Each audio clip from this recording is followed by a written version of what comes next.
want to be encouraged, and we want to encourage each other. So we do not want to forsake our meeting together.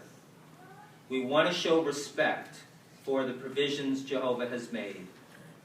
A part of the direction on our part tonight is to interview a family, and we're going to do that with the Andrew and Colette Najera family. And we've got some questions, and I'm just going to look this way while you guys talk that way. But I wanted to start with Brother Najera. How do you, as the family head, ensure that meetings are a priority? Well, it's something we've had to work on because we always haven't done that. So me and Colette, a while back, we sat down and wrote down some goals and for our family, and one of those was for us to be at every meeting as a family. And we put it up on a wall and not just set the goal, but then we wrote down why we wanted it, and that was because we want the kids to know that the meetings are important to us, so that when they grow up, the meetings will be important to them also. And then we also wrote down how we could be at every meeting as a family. And some of those things were, as far as work goes, not working late on Tuesdays.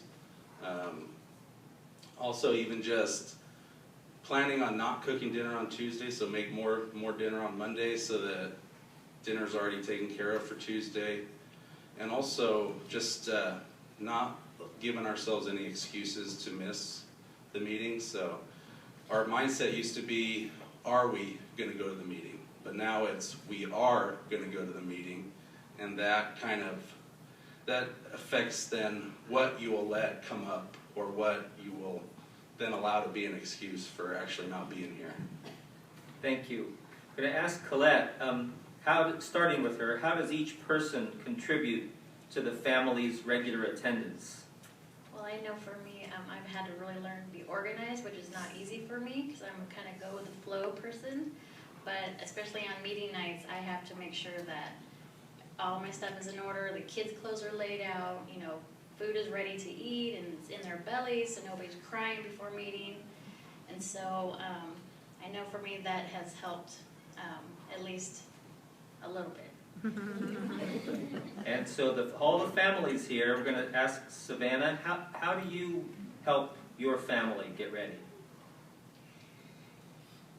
By getting dressed in time and making sure we have our shoes on, and making sure we have our book bags and our books in our book bags. Okay, thank you. Did you also, what about homework? Doing homework before the meeting, so I don't need to wake up in the morning or do it when I'm really tired. Okay, thank you. And Sebastian, do you have something that you've helped your family to get ready for meetings? I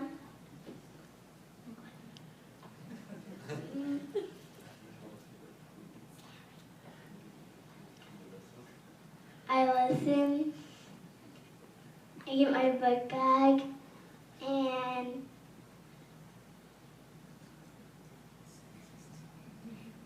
I help Mommy and Daddy get ready. All right, thank you.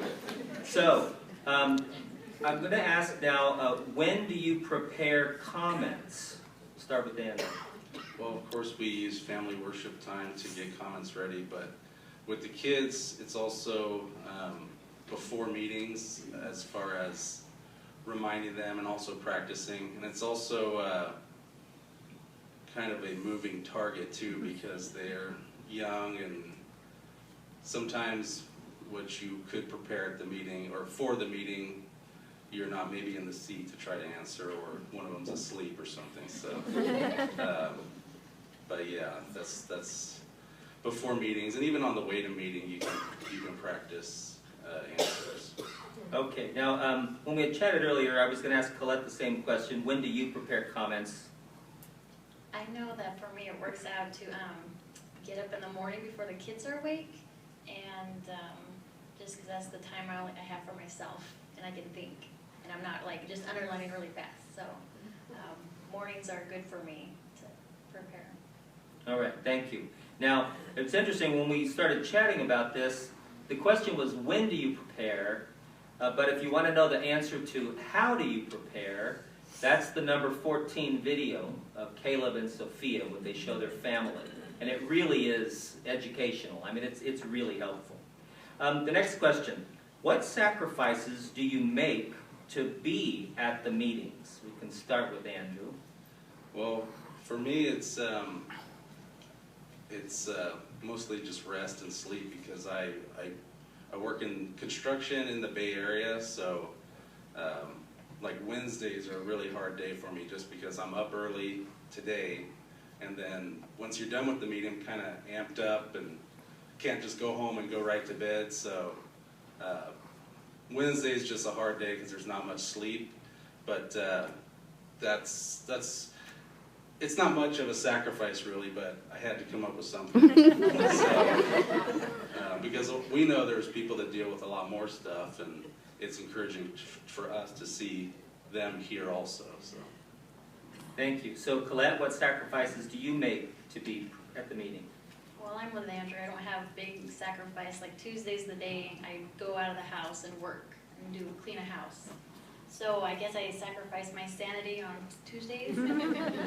But really that's nothing. And yeah, I could stay home and rest a little bit, but I'd rather be here and resting. So that's my sacrifice. All right, thank you. So Savannah, what sacrifice do you make to be at the meetings?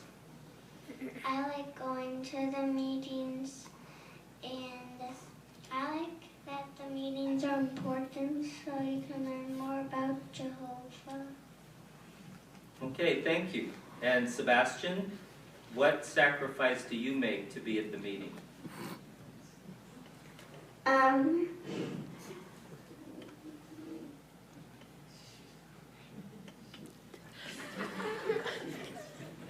More about Jehovah, and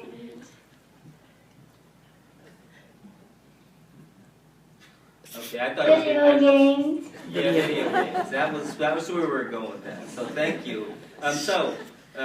We appreciate the Najera family focusing on this important goal, and it does have a far-reaching effect. So I want to thank you very much for sharing your information and what you're doing about meetings.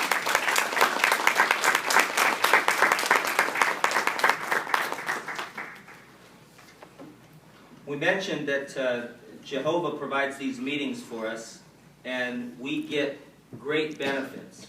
So we want to show respect for the things that are provided for us and do our best to make it our custom to be at every meeting. We're going to give our